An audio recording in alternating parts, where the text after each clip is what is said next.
Hello guys, good day. Sa video ito guys, gusto ko lang i-share sa inyo na yung trabaho ko bilang isang construction. Papakita ko sa inyo kung paano namin ginagawa ngayon guys, siyempre una guys na gagawin natin bilang isang construction worker, ihanda natin yung sarili natin, maaga tayong gumising.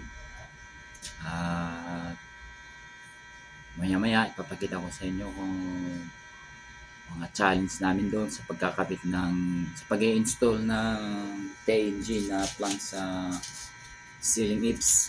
So okay guys, don't forget to subscribe sa Icats TV. Huwag niyo kalimutan mag-pindot ng subscribe buttons. Sa pag-construction pala guys, maaga tayong gumising, alas 4 gising na lang tayo at ihanda natin ang ating mga sarili. Maligo tayo, magkape, para maging ano naman tayo sa kahit na construction worker lang tayo, para presentable naman na sumakay sa mga utility vehicle guys.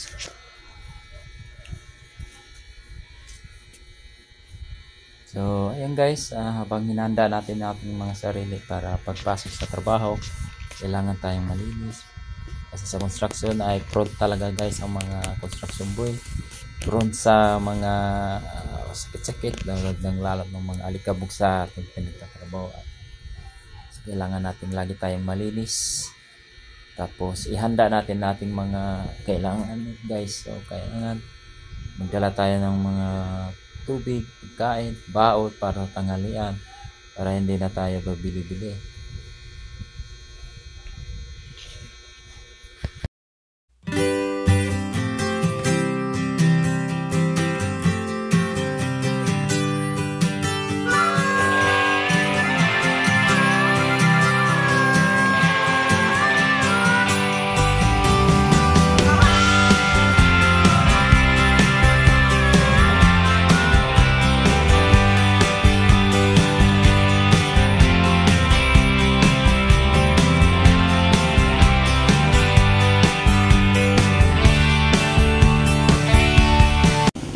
Medyo may pagkalayuan po ang job site namin guys. So sasakay po tayo ngayon ng Cheshire. Katapos nito ay sasakay pa ako ng jeep at papunta na po dun sa job site natin.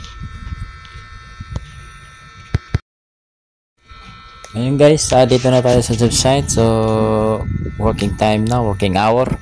Dahil may pagkataasan yung ginagawa namin guys sa ceiling eaves, so kailangan natin mag safety harness para safety yung sarili natin. Kung sakaling may mangyayari man, madulas tayo, safety tayo, hindi tayo mahulog-hulog agad.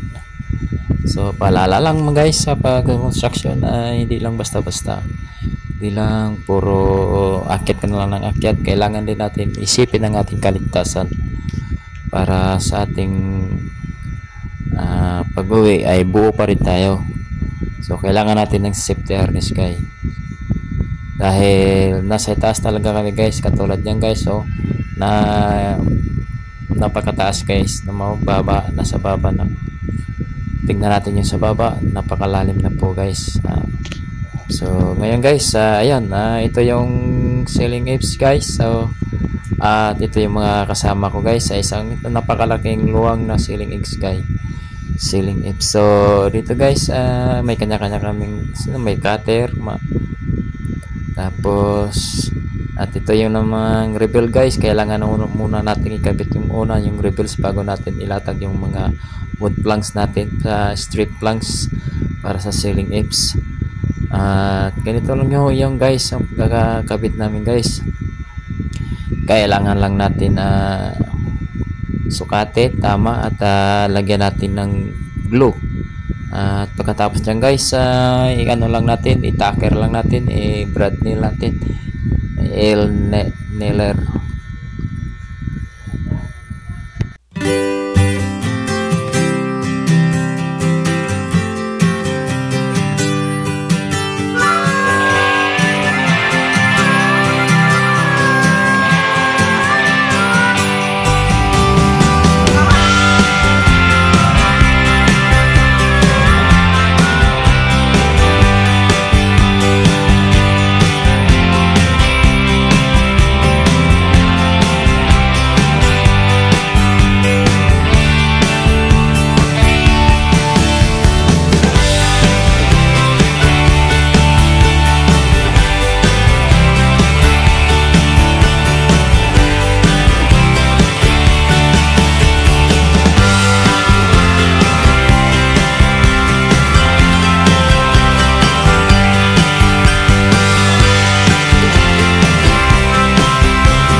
ng video ito guys. So keep on watching lang dahil ang pinaka-importante guys, ang pinaka-importante sa pagkakarpintero sa isang construction boy ay nasa